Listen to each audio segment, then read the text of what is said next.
मुस्लिम NATO, एक बार फिर से सुनिए, मुस्लिम नेटो आने से भारत पर क्या असर होगा? मुस्लिम नेटो जैसी कोशिश एक बार पहले भी हो चुकी है। नाटो की तुलना में मुस्लिम नाटो की हैसियत और ताकत कितनी हो सकती है? पाकिस्तान, सऊदी अरब समेत 25 मुस्लिम देश हो रहे इकट्ठे, बना रहे इस्लामिक नाटो, भारत पर भी होगा असर। वैसे ही उद्देश्यों के साथ 25 सदस्यों वाली नई संस्था बनाने की तैयारी की जा रही है। सऊदी अरब के क्राउन प्रिंस मोहम्मद बिन सलमान, ईरान के सर्वोच्च नेता अयातुल्ला अली खामनेई या फिर रेसेप तैयब एर्दोआन, इन तीनों के बीच अरब का खलीफा बनने की जंग चल रही है। कुछ दिन पहले अयातुल्ला अली खामनेई ने इजराइल के खिलाफ दुनिया के सभी मुस्लिम देशों को अपने मतभेद भुलाकर एकजुट हो जाने की अपील की थी। दूसरी तरफ दुनिया के 57 मुस्लिम देशों में से तुर्की एकमात्र देश है जो नाटो गठबंधन में शामिल है। इसके बाद भी एर्दोआन मुस्लिम देशों का नाटो जैसा ही गठबंधन बनाने के लिए कूटनीतिक कोशिशों में लगे हैं। लेकिन मुस्लिम नाटो बनाने की एक और आवाज पाकिस्तान से आई है। तुर्की के राष्ट्रपति एर्दोआन जिस थाली में खा रहे हैं उसी में छेद कर रहे हैं। नेटो में रहते हुए वो नेटो के लिए बड़ी मुसीबत पैदा करने की कोशिश में लगे हैं। नेटो में अमेरिका समेत 32 देश हैं और एर्दोआन की मंशा दुनिया के 27 मुस्लिम देशों को मिलाकर नेटो जैसी शक्ति हासिल करने और उस पर हुकूमत करने की है। लेकिन सवाल तो यह है कि तुर्की, पाकिस्तान और बांग्लादेश जैसे देशों से मिलकर अगर मुस्लिम नेटो बना तो उसका भारत पर क्या असर होगा? मुस्लिम नाटो जैसा संगठन अभी अस्तित्व में नहीं है, लेकिन इसे बनाने की गंभीर कोशिशें हो रही हैं। अब समझिए कि मुस्लिम नाटो बनाने के पीछे का मुख्य मकसद क्या है। नाटो की तर्ज पर जिन 25 मुस्लिम देशों के जिस मुस्लिम नाटो को बनाए जाने की योजना है, उसका मुख्य मकसद एकजुट होकर आतंकवाद रोधी अभियान चलाना है। इसके अलावा इस संगठन के तहत मुस्लिम देश एक दूसरे के सैन्य बलों को अत्याधुनिक बनाने पर भी जोर देंगे। तीसरा मकसद इन 25 मुस्लिम देशों के बीच खुफिया जानकारियां साझा करना है। लेकिन सबसे बड़ा मकसद है महासंग्राम के समय दुनिया की तीसरी बड़ी ताकत बनना। युद्ध की तरफ जा रही है। एक खेमा अमेरिका और नाटो देशों का है, दूसरा रूस, बेलारूस, ईरान और उत्तर कोरिया जैसे रूस के साथ खड़े देशों का है। अगर 25 देशों का मुस्लिम नाटो बना तो ये तीसरी बड़ी ताकत होगी। आजकल पाकिस्तान में भड़काऊ बयान दे रहा भगोड़ा जाकिर नाइक अपनी तकरीरों में मुस्लिम नाटो की बात कर रहा है। मुस्लिम नाटो का सवाल अमेरिका तक पहुंच गया है। एक पत्रकार ने अमेरिका में विदेश विभाग के प्रवक्ता से जाकिर नाइक का नाम लेकर मैथ्यू मिलर से मुस्लिम नाटो पर अमेरिका की औपचारिक प्रतिक्रिया मांग ली। हालांकि मैथ्यू मिलर ने मुस्लिम नाटो के विचार पर अमेरिका का रुख साफ नहीं किया। लेकिन यह बात बिल्कुल सही है कि 25 मुस्लिम देशों के बीच सैन्य गठबंधन करने और नाटो के बाद दूसरा सबसे बड़ा सैन्य गठबंधन करने की योजना अमेरिका को पसंद नहीं आ रही। अब नाटो की तर्ज पर इस्लामिक नाटो बनाने से भारत पर पड़ने वाले असर पर नजर डालें तो कुछ पॉइंट्स ऐसे भी हैं जो सरकार की चिंता बढ़ा सकते हैं। कुछ विशेषज्ञों का मानना है कि अगर इस्लामिक नाटो बनता है तो कश्मीर विवाद बढ़ सकता है। ये समूह भारत के ऊपर दबाव बनाने की कोशिश कर सकता है।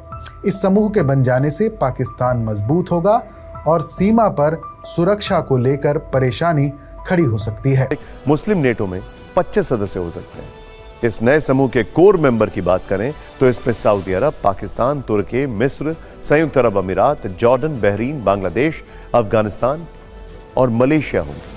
प्रमुख partners Indonesia, Iran, Iraq, Oman, Qatar, Kuwait, Morocco, Algeria, टूनीशिया और लीबिया जैसे देश हो सकते हैं। पाकिस्तान लाइव के मुअज़्ज़िज़ नाज़रीन, अस्सलामु अलैकुम। अब जब 25 ममालिक पर मबनी मुस्लिम नेटो की खबर मंजर आम पर आई तो भारत में कोहराम मच गया। भारतीय मीडिया और सियासतदानों को यकीन नहीं आ रहा कि पाकिस्तान, बांग्लादेश, ईरान और सऊदी अरब जैसे ताकतवर मुस्लिम ममालिक अब एक इत्तेहाद में शामिल होने जा रहे हैं। ये इत्तेहाद न सिर्फ दिफाई एतबार से बल्कि इक्तिसादी तौर पर भी भारत के लिए एक बड़ा चैलेंज साबित हो सकता है। भारत को सबसे ज्यादा ये खौफ है कि अगर ये मुस्लिम नेटो हकीकत का रूप धार गई तो खित्ते में भारत की बालादस्ती को शदीद खतरा लाहक हो सकता है। भारतीय मीडिया का कहना है कि ये इत्तेहाद खित्ते में ताकत का तवाजुन बदल सकता है और भारतीय मुफादात को नुकसान पहुंचा सकता है। भारतीय चैनल्स पर मौजूद तज्जियाकार बार बार ये दावा कर रहे हैं कि पाकिस्तान इस इत्तेहाद को भारत के खिलाफ इस्तेमाल करेगा और ये कि अब भारत को मजीद मुश्किलात का सामना करना पड़ सकता है। भारतीय तजियाकारों का कहना है कि पाकिस्तान की ये चाल न सिर्फ भारत बल्कि खित्ते के दूसरे ममालिक के लिए भी खतरनाक हो सकती है। भारतीय मीडिया में एक खौफ की लहर दौड़ गई है कि अगर ये इत्तेहाद मजबूत हो गया तो पाकिस्तान कश्मीर समेत दूसरे मसाइल पर भारत पर शदीद दबाव डाल सकता है। भारतीय अवाम भी मीडिया के जरिए ये सुनकर घबराहट में मुब्तला हो रही है कि उनके रवायती हरीफ पाकिस्तान को अब मजीद ताकतवर इत्तेहादी मुयस्सर आ रहे हैं। भारत में हलचल मजीद उस वक्त बढ़ गई जब ये खबर आई कि तुर्की भी इस मुस्लिम नेटो इत्तेहाद का हिस्सा बनने जा रहा है। तुर्की जिसकी दिफाई सलाहियतों और जदीद असलहे की सनद दुनिया भर में जानी जाती है, इस इत्तेहाद में शामिल होकर इसे मजीद ताकतवर बना रहा है। भारतीय मीडिया ने फौरन ये पेशगोइयां शुरू कर दी कि तुर्की के शामिल होने से इस इत्तेहाद की फौजी कुव्वत में जबरदस्त इजाफा होगा और इसका असर खित्ते की सियासत और भारत के दिफाई मंसूबों पर बराह रास्त पड़ेगा। इस हवाले से भारतीय मीडिया पे क्या चीखो पुकार है, इस वीडियो में देखें। वीडियो में आगे बढ़ने से पहले मेरे चैनल पाकिस्तान लाइव को सब्सक्राइब जरूर करें ताकि आने वाली वीडियो अपडेट से आगाह रहें। ऐसे ही उद्देश्यों के साथ 25 सदस्यों वाली नई संस्था बनाने की तैयारी हो गई। सवाल है कि क्या पाकिस्तान और बांग्लादेश जैसे देशों में रहते हुए इसका मूल मकसद पूरा हो सकता है? क्योंकि मूल मकसद आतंकवाद को खत्म करने का है। यही दोनों देश आतंकवाद को पनाह देते हैं और अगर ये कहें कि पाकिस्तान और बांग्लादेश के अभी जो हालात हैं, वहां जिस तरह कट्टरपंथी एक्टिव हैं, जिस तरह आतंक के अड्डे चल रहे हैं, क्या यह मकसद पूरा हो सकता है? वैसे दुनिया को दिखाने के लिए आतंकवाद पर पाकिस्तान जो भी बोले और चाहे किसी भी संगठन में शामिल हो जाए, लेकिन हकीकत हर किसी को पता है। आपको SATP यानी साउथ एशिया टेररिज्म पोर्टल की एक रिपोर्ट के बारे में बताते हैं, जिसमें पाकिस्तान के आतंक चरित्र की व्याख्या आंकड़ों के साथ की गई है। रिपोर्ट के मुताबिक पूरे पाकिस्तान में आतंकी संगठन और आतंकवादी फैले हुए हैं। इसमें यह जोर देकर बताया गया है कि पाकिस्तान में एक भी प्रांत ऐसा नहीं है जहां कोई आतंकी संगठन ना हो। कुल 150 से ज्यादा बड़े आतंकी और आतंकी संगठन पाकिस्तान में एक्टिव है। कहानी सिर्फ इतनी नहीं है। दिसंबर 2023 में अमेरिकी संसद में एक दस्तावेज पेश किया गया था जिसमें पाकिस्तान को पूरी दुनिया के सामने बेनकाब किया गया था। यह कहा गया था कि पाकिस्तान में 5 तरह के आतंकी संगठन हैं।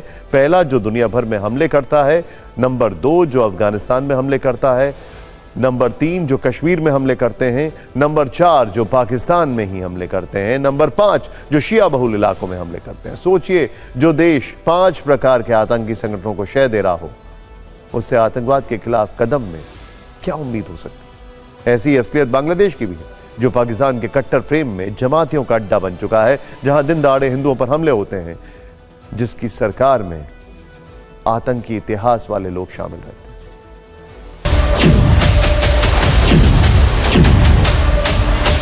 मेरा ये मानना है कि ये जो नौटंकी कर रहे हैं ये कभी ना बनेगी, ना इसका भारत पर कोई असर पड़ेगा, क्योंकि ये जो इस्लामिक देश हैं, पाकिस्तान से कहीं ज्यादा इस्लामिक देश भारत को चाहते हैं, भारत से दोस्ती करना चाहते हैं। तो ये नॉन स्टार्टर है, शुरू हो गया, हवा उड़ा दी। सऊदी अरेबिया कभी नहीं बनने देगा पाकिस्तान लेड मिलिट्री अलायंस, क्योंकि सऊदी कहता है चौधरी मैं, पाकिस्तान कहता है बम मेरे पास चौधरी मैं, ईरान कहता है चौधरी मैं। चौधरी वहाँ पे बहुत है, जनरल बहुत है इस्लामिक दुनिया में, फॉलोअर कोई नहीं है, सिपाही कोई।